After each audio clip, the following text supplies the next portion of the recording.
Hello friends, welcome to my YouTube channel. आज के इस वीडियो में आईसीएआर टेक्नीशियन 2022 की परीक्षा के लिए मॉक टेस्ट नंबर 5 सॉल्व करेंगे। ये न्यू पैटर्न पर आधारित प्रश्न है और मैं आप लोगों को ये 100% गारंटी देता हूँ, बिल्कुल एग्जाम में ऐसे ही क्वेश्चन पूछे जाएंगे। तो इस वीडियो को पूरा जरूर देखिए। वीडियो अच्छा लगे वीडियो को लाइक और शेयर जरूर करें। चैनल पर नए हैं तो चैनल को सब्सक्राइब कर लें, पास ही में आपके बेल आइकन होगा उसको भी दबा लें।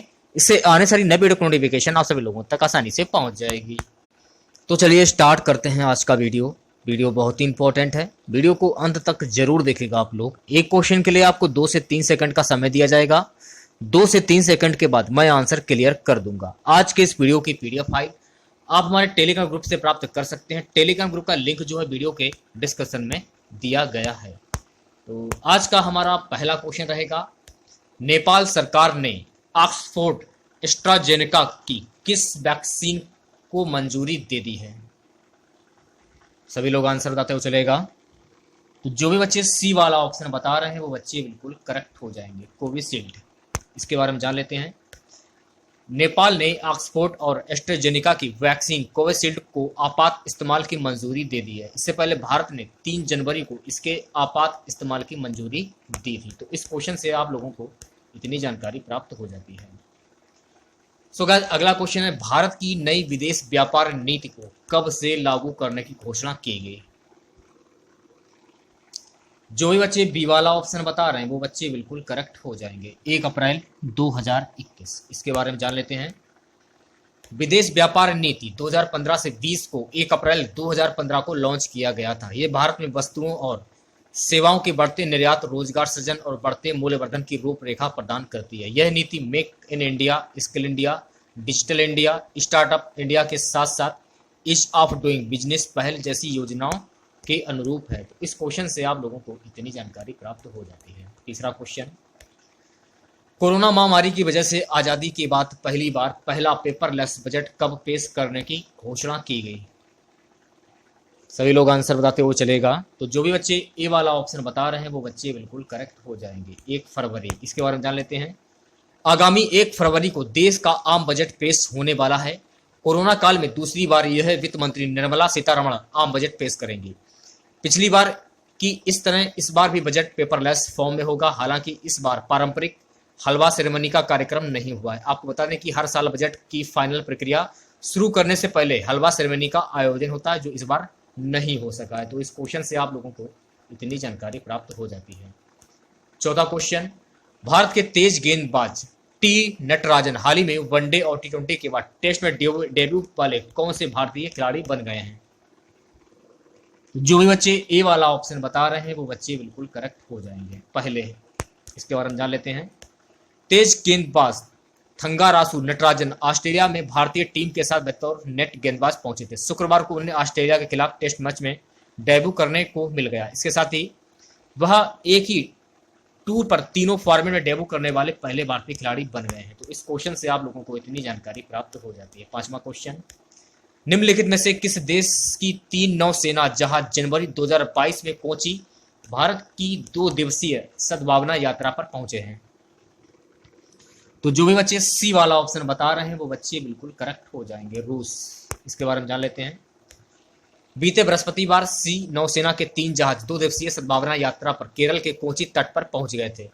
इंडियन नेवी ने एक बयान में कहा था कि यात्रा के दौरान रूसी नौसेना और भारतीय नौसेना के बीच विभिन्न पेशेवर चर्चा की योजना है। तो इस क्वेश्चन से आप लोगों को इतनी जानकारी प्राप्त हो जाती है। नेक्स्ट क्वेश्चन, 6 जनवरी 2022 में इंडियन सुपर लीग की ओडिशा एफसी ने किसे अंतरिम मुख्य कोच नियुक्त किया है? जो भी बच्चे डी वाला ऑप्शन बता रहे हैं वो बच्चे बिल्कुल करेक्ट हो जाएंगे, किनो गार्सिया। तो किनो गार्सिया क्या जान लीजिए आप लोग। नई दिल्ली 15 जनवरी भाषा Indian super league Odisha FC ने शनिवार को किनो गार्सिया को अंतरिम मुख्य कोच बनाया। तो इस क्वेश्चन से आप लोगों को इतनी जानकारी प्राप्त हो जाती है। 7वां क्वेश्चन, यूपीआई लाभार्थी चार्ट में शीर्ष स्थान कौन रहा है? यूपीआई लाभार्थी चार्ट में शीर्ष स्थान पर कौन रहा है? सभी लोग आंसर बताते हुए चलेगा। जो भी बच्चे बी वाला ऑप्शन बता रहे हैं वो बच्चे बिल्कुल करेक्ट हो जाएंगे, पेटीएम पेमेंट बैंक। अगला क्वेश्चन, हाल ही में भारतीय रेल ने ट्रेन गार्ड के पद का नाम बदलकर क्या रख दिया? सभी लोग आंसर बताते हुए चलेगा। जो भी बच्चे ए वाला ऑप्शन बता रहे हैं वो बच्चे बिल्कुल करेक्ट हो जाएंगे। ट्रेन मैनेजर, इसके बारे में जान लेते हैं। भारतीय रेलवे ने कहा है कि अब ट्रेन गार्ड का नाम बदल कर ट्रेन मैनेजर कर दिया गया है, यानी अब ट्रेन गार्ड को ट्रेन मैनेजर कहा जाएगा। यह फैसला तत्काल प्रभाव से लागू होगा। सार्वजनिक तौर पर इसकी घोषणा भारतीय रेल ने ट्विटर के जरिए की है। तो इस क्वेश्चन से आप लोगों को इतनी जानकारी प्राप्त हो जाती है। नवा क्वेश्चन, 18वां कसाई लेमन फेस्टिवल 2022 कहां संपन्न हुआ? तो जो भी बच्चे बी वाला ऑप्शन बता रहे हैं वो बच्चे बिल्कुल करेक्ट हो जाएंगे, मणिपुर। इसके बारे में जान लेते हैं। 2 दिवसीय कसाई लेमन फेस्टिवल का 18वां संस्करण मणिपुर में उखरुल जिले के कछाई गांव के स्थानीय मैदान में शुरू हुआ। इस अनोखे प्रकार के नींबू फल को बढ़ावा देने और नींबू किसानों को प्रोत्साहित करने के लिए हर साल कचाई लेमन फेस्टिवल का आयोजन किया जाता है।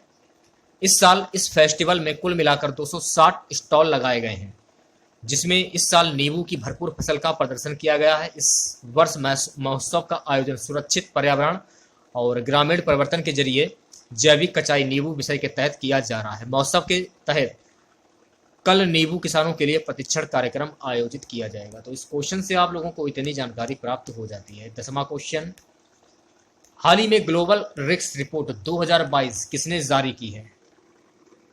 तो ये जो रिपोर्ट है WEF के द्वारा जारी की गई। तो जो भी बच्चे बी वाला ऑप्शन बता रहे हैं वो बच्चे बिल्कुल करेक्ट हो जाएंगे। इसके बारे में जान लेते हैं।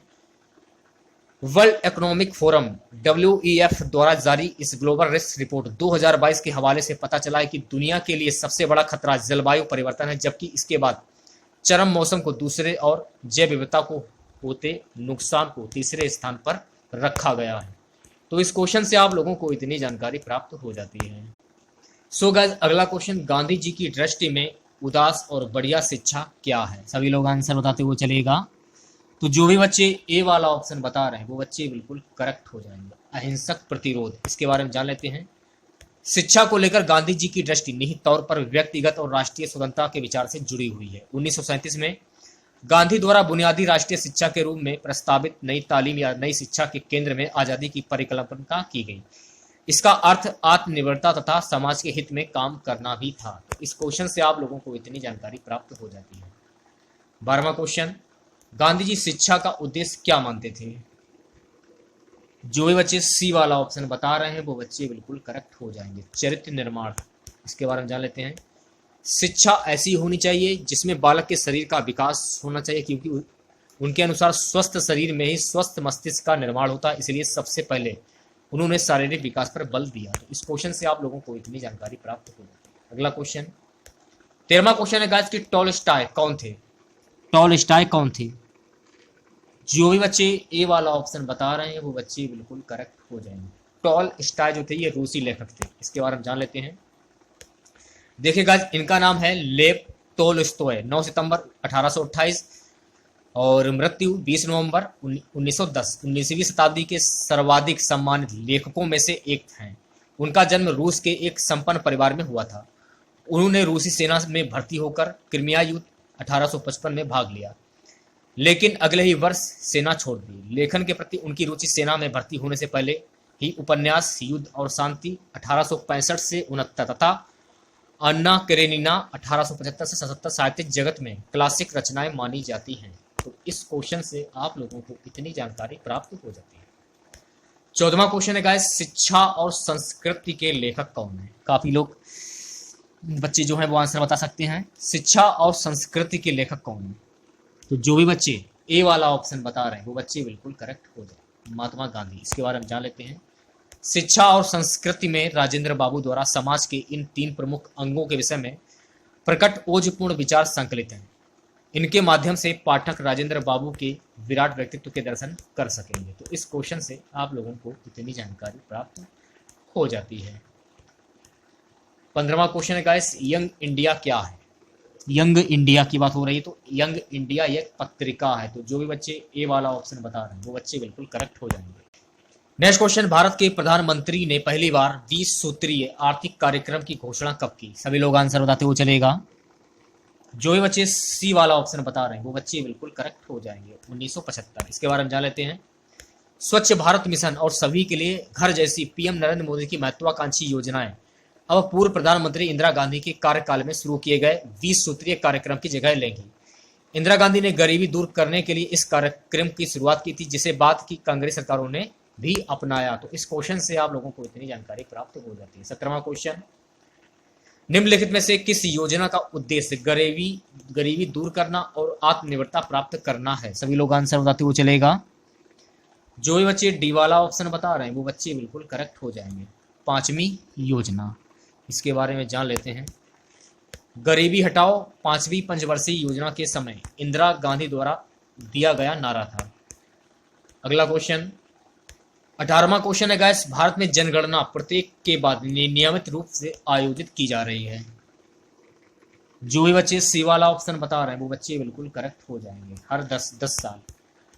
2011 तक भारत की जनगणना 15 बार की जा चुकी है। 1872 में ये ब्रिटिश वायसराय लॉर्ड मेयो के अधीन पहली बार कराई गई थी। उसके बाद हर 10 वर्ष बाद कराई गई। इस क्वेश्चन से आप लोगों को इतनी जानकारी प्राप्त हो जाती है। 19वां क्वेश्चन है गाइस, TRESMEM योजना के तहत प्रशिक्षण के लिए किस आयु वर्ग के लोग पात्र हैं? जो भी बच्चे ए वाला ऑप्शन बता रहे हैं वो बच्चे बिल्कुल करेक्ट हो जाएंगे। 18 से 35 साल की आयु वर्ग के लोग पात्र हैं। 20वां क्वेश्चन, 2001 में जनगणना के अनुसार भारत के किस शहर में सबसे अधिक जनसंख्या है? जो भी बच्चे बी वाला ऑप्शन बता रहे हैं वो बच्चे बिल्कुल करेक्ट हो जाएंगे। मुंबई। इसके बारे में जान लेते हैं। भारत की 2001 की जनगणना वर्ष 1871 से हर दशक में भारत में आयोजित जनगणना कार्यक्रम की श्रृंखला में 14वां जनगणना कार्यक्रम था। तो इस क्वेश्चन से आप लोगों को इतनी जानकारी प्राप्त हो जाती है। नेक्स्ट क्वेश्चन, शिक्षा के 10+2+3 पैटर्न के लिए सर्वप्रथम सुझाव किसने दिया? सभी लोग आंसर बताते हुए चलेगा। जो भी बच्चे सी वाला ऑप्शन बता रहे हैं वो बच्चे बिल्कुल करेक्ट हो जाएंगे। कलकत्ता विश्वविद्यालय आयोग 1917 से 19। इसके बारे में जान लेते हैं। भारत में शिक्षा प्रणाली के 10+2+3 पैटर्न की सिफारिशें कोठारी आयोग द्वारा की गई थी। राधाकृष्णन आयोग को विश्वविद्यालय शिक्षा आयोग के रूप में भी जाना जाता है। इन्होंने यूजीसी की स्थापना करके माध्यमिक शिक्षा और उच्च शिक्षा के एकीकरण का सुझाव दिया। तो इस क्वेश्चन से आप लोगों को इतनी जानकारी प्राप्त हो जाती है। 22वां क्वेश्चन है गाइस, भारतीय शिक्षा के 10+2+3 आकार की सिफारिश किसने की थी? जो भी बच्चे ए वाला ऑप्शन बता रहे हैं वो बच्चे बिल्कुल करेक्ट हो जाएंगे। कोठारी आयोग। इसके बारे में जान लेते हैं। सन 1964 में भारत की केंद्रीय सरकार ने डॉक्टर दौलत सिंह कोठारी की अध्यक्षता में स्कूली शिक्षा प्रणाली को नया आकार व नई दिशा देने के उद्देश्य से एक आयोग का गठन किया। इसे कोठारी आयोग के नाम से जाना जाता है। तो इस क्वेश्चन से आप लोगों को इतनी जानकारी प्राप्त हो जाती है। अगला क्वेश्चन, ऑपरेशन ब्लैक बोर्ड नामक कार्यक्रम कब शुरू किया गया? जो भी बच्चे बी वाला ऑप्शन बता रहे हैं वो बच्चे बिल्कुल करेक्ट हो जाएंगे। 1987 से 88 ईस्वी। ऑपरेशन ब्लैक बोर्ड को संक्षिप्त में ओबीबी कहते हैं। इसकी स्थापना 1986 से 87 में 7वीं पंचवर्षीय योजना के तहत की गई थी। तो इस क्वेश्चन से आप लोगों को इतनी जानकारी प्राप्त हो जाती है। गाइस अगला क्वेश्चन है, ऑपरेशन ब्लैक बोर्ड कार्यक्रम का उद्देश्य है। सभी लोग आंसर बताते हुए चलेगा। प्राथमिक विद्यालयों में शिक्षा के लिए बुनियादी सुविधाएं जुटाना, एक शिक्षक वाले विद्यालय में एक और शिक्षक की व्यवस्था करना, सभी स्तर पर गणित व विज्ञान की पढ़ाई का स्तर ऊंचा उठाना, यानी कि आंसर हो जाएगा ऑप्शन डी, उपयुक्त सभी। इसके बारे में जान लेते हैं। ऑपरेशन ब्लैक बोर्ड होता क्या है? ऑपरेशन ब्लैक बोर्ड को संक्षिप्त में ओबीबी कहते हैं। इसकी स्थापना 1986-87 में 7वीं पंचवर्षीय योजना के तहत की गई थी। ऑपरेशन ब्लैक बोर्ड का मुख्य उद्देश्य प्राथमिक विद्यालय में न्यूनतम शिक्षण सामग्री उपलब्ध कराना था। तो इस क्वेश्चन से आप लोगों को इतनी जानकारी प्राप्त हो जाती है। 25वां क्वेश्चन, मुक्त विश्वविद्यालय की स्थापना सर्वप्रथम कहाँ हुई? जो भी बच्चे सी वाला ऑप्शन बता रहे हैं वो बच्चे बिल्कुल करेक्ट हो जाएंगे। इंग्लैंड में। इसके बारे में जान लेते हैं। मुक्त विश्वविद्यालय, ओपन यूनिवर्सिटी ऐसे विश्वविद्यालय होते हैं जो दूरदर्श शिक्षा के उद्देश्य से स्थापित किए जाते हैं। ऐसे विश्वविद्यालय भारत, यूके तथा अन्य देशों में कार्य कर रहे हैं। इन विश्वविद्यालयों में प्रवेश नामांकन की नीति खुली या शिथिल होती है, अर्थात विद्यालयों को अधिकांश स्नातक स्तर के प्रोग्रामों में प्रवेश देने के लिए उनके पूर्व शैक्षिक योग्यताओं की जरूरत का बंधन नहीं लगाया जाता। भारत में 14 खुले विश्वविद्यालय तथा 75 नियमित विश्वविद्यालय और कई अन्य संस्थाएं दूरस्थ अध्ययन कार्यक्रम चलाते हैं। तो इस क्वेश्चन से आप लोगों को इतनी जानकारी प्राप्त हो जाती है। गाइस अगला क्वेश्चन है विज्ञान में विभाजित है। सभी लोग आंसर बताते हुए चलेगा। जो भी बच्चे ए वाला ऑप्शन बता रहे हैं वो बच्चे बिल्कुल करेक्ट हो जाएंगे, प्राकृतिक और सामाजिक। अगला क्वेश्चन, वह विधि जिसमें एक नमूना चुना जाता है, डिजाइन। जो भी बच्चे बी वाला ऑप्शन बता रहे हैं वो बच्चे बिल्कुल करेक्ट हो जाएंगे। इसके बारे में जान लेते हैं। नमूना चयन करने की विधि जिसमें इकाइयां एक समान अंतराल पर चुनी जाती हैं, सरल यादृच्छिक प्रतिचयन कहलाता है। तो इस क्वेश्चन से आप लोगों को इतनी जानकारी प्राप्त हो जाती है। 28वां क्वेश्चन देखेगा, किसी समस्या का तत्काल समाधान खोजने के लिए अनुसंधान किया जाता है। सभी लोग आंसर बताते हुए चलेगा। तो जो भी बच्चे बी वाला ऑप्शन बता रहे हैं वो बच्चे बिल्कुल करेक्ट हो जाएंगे, कार्रवाई पर शोध। इसके बारे में जान लेते हैं। व्यापक अर्थ में अनुसंधान, रिसर्च किसी भी क्षेत्र में ज्ञान की खोज करना या विधिवत गवेषणा करना होता है। वैज्ञानिक अनुसंधान में वैज्ञानिक विधि का सहारा लेते हुए जिज्ञासा का समाधान करने की कोशिश की जाती है। नवीन वस्तुओं की खोज और पुरानी वस्तुओं एवं सिद्धांतों का पुनः परीक्षण करना जिसमें कि नए तथ्य प्राप्त हो सके उसे शोध कहते हैं। तो इस क्वेश्चन से आप लोगों को इतनी जानकारी प्राप्त हो जाती है। 29वां क्वेश्चन के आधार पर शोध को वर्गीकृत किया गया है। सभी लोग आंसर बताते हुए चलेगा। जो भी बच्चे बी वाला ऑप्शन बता रहे हैं वो बच्चे बिल्कुल करेक्ट हो जाएंगे, आशय और विधि। नेक्स्ट क्वेश्चन है गाइस, प्रेरणा शोध एक प्रकार का है। सभी लोग आंसर बताते हुए चलेगा। जो भी बच्चे बी वाला ऑप्शन बता रहे हैं वो बच्चे बिल्कुल करेक्ट हो जाएंगे, गुणात्मक शोध। इसके बारे में जान लेते हैं। प्रेरणा व्यवहार आखिरकार होता क्या है। प्रेरणा व्यवहार की व्याख्या करने के लिए इस्तेमाल एक सैद्धांतिक निर्माण है। ये लोगों की काव्यायी इच्छाओं और जरूरतों के लिए कारणों का प्रतिनिधित्व करता है। प्रेरणा भी व्यवहार करने की दिशा के रूप में परिभाषित किया जा सकता है। एक मकसद एक निश्चित तरीके से कार्य करने के लिए एक व्यक्ति को संकेत देता है या कम से कम विशिष्ट व्यवहार के लिए एक झुकाव विकसित करता है। उदाहरण के लिए, जब कोई खाना खा के अपनी भूख की जरूरत को पूरा करता है या जब कोई छात्र अच्छे अंक प्राप्त करने के लिए अपना सारा काम स्कूल में ही कर लेता है। दोनों उदाहरणों में हम क्या करते हैं और क्यों करते हैं इसमें एक समानता पाई जाती है। मायर और मेयर के अनुसार प्रेरणा शब्द लोकप्रिय संस्कृति का हिस्सा जैसे अन्य मनोवैज्ञानिक अवधारणाएं रही हैं। तो इस क्वेश्चन से आप लोगों को इतनी जानकारी प्राप्त हो जाती है। नेक्स्ट क्वेश्चन, पूषा रूबी निम्न में से किसकी एक किस्म है। सभी लोग आंसर बताते हुए चलेगा। जो भी बच्चे ए वाला ऑप्शन बता रहे हैं वो बच्चे बिल्कुल करेक्ट हो जाएंगे, टमाटर। अगला क्वेश्चन, स्वर्णारूपा निम्न में से किसकी एक अगेती किस्म है। जो भी बच्चे सी वाला ऑप्शन बता रहे हैं वो बच्चे बिल्कुल करेक्ट हो जाएंगे, लीची का। 33वां क्वेश्चन, सीड प्लांट तकनीक किस फसल में अपनाया जाता है। प्याज, टमाटर, धनिया, आलू। जो भी बच्चे डी वाला ऑप्शन बता रहे हैं वो बच्चे बिल्कुल करेक्ट हो जाएंगे, ये आलू में अपनाया जाता है। इसके बारे में जान लेते हैं। सीड प्लांट की किस फसल के लिए अपनाई जाती है। ज्यादातर रोपाई वाली फसलों जैसे धान, चावल के लिए ये तकनीक अपनाई जाती है, ये आपको ध्यान रखना है, ठीक है। अगला क्वेश्चन, जैली बनाने हेतु सबसे उपयुक्त फल कौन सा है। सभी लोग आंसर बताते हुए चलेगा। तो जेली बनाने हेतु सबसे उपयुक्त फल कौन सा है। सेब होगा नहीं, टमाटर होगा नहीं, आंवला होगा नहीं। तो ऑप्शन ए इज राइट, अमरूद हो जाएगा। तो देखिए जेली बनाने के लिए अमरूद, कैथा, ककरोंदा सबसे अच्छी जेली अमरूद की बनती है, ये आपको ध्यान में रखना है, ठीक है। 35वां क्वेश्चन, सॉस व केचप बनाने के लिए सबसे उपयुक्त फल कौन सा है। जो भी बच्चे बी वाला ऑप्शन बता रहे हैं वो बच्चे बिल्कुल करेक्ट हो जाएंगे, टमाटर। इसके बारे में जान लेते हैं। केचप और सॉस का चलन चला आ रहा है, इसका प्रयोग यूएस में सबसे अधिक होता है। जिस प्रकार केचप को बनाया जाता है उसकी विधि सॉस से काफ़ी अलग है। केचप को बनाने के लिए टमाटर, शक्कर, सिरका और कुछ तीखे पदार्थ का प्रयोग किया जाता है। इन्हें अधिकतर चिप, बर्गर आदि के साथ खाया जाता है और केचप को बनाने के लिए कभी उसे गर्म नहीं किया जाता है। तो इस क्वेश्चन से आप लोगों को इतनी जानकारी प्राप्त हो जाती है। अगला क्वेश्चन, निम्न में से कौन सी रासायनिक परिवर्तन नहीं है। सभी लोग आंसर बताते हुए चलेगा। जो भी बच्चे बी वाला ऑप्शन बता रहे हैं वो बच्चे बिल्कुल करेक्ट हो जाएंगे, कागज का गीला होना। इसके बारे में जान लेते हैं। पानी का जमना कोई रासायनिक परिवर्तन नहीं है, क्योंकि बर्फ पिघलने पर भौतिक परिवर्तन दिखाते हुए वापस पानी में बदल जाता है। भौतिक परिवर्तन किसी पदार्थ के आकार, माप, रंग और अवस्था जैसे गुण उसके भौतिक गुण कहलाते हैं। वह परिवर्तन जिसमें किसी पदार्थ के भौतिक गुणों में परिवर्तन होता है भौतिक परिवर्तन कहलाता है। तो इस क्वेश्चन से आप लोगों को इतनी जानकारी प्राप्त हो जाती है। 37वां क्वेश्चन है गाइस, लोहे पर जंग लगने के लिए क्या आवश्यक है? जो भी बच्चे डी वाला ऑप्शन बता रहे हैं वो बच्चे बिल्कुल करेक्ट हो जाएंगे। ऑक्सीजन और तीसरा है नमी। लोहे पर जंग लगने का मुख्य कारण ऑक्सीजन और नमी है, ये आपको ध्यान रखना है, ठीक है।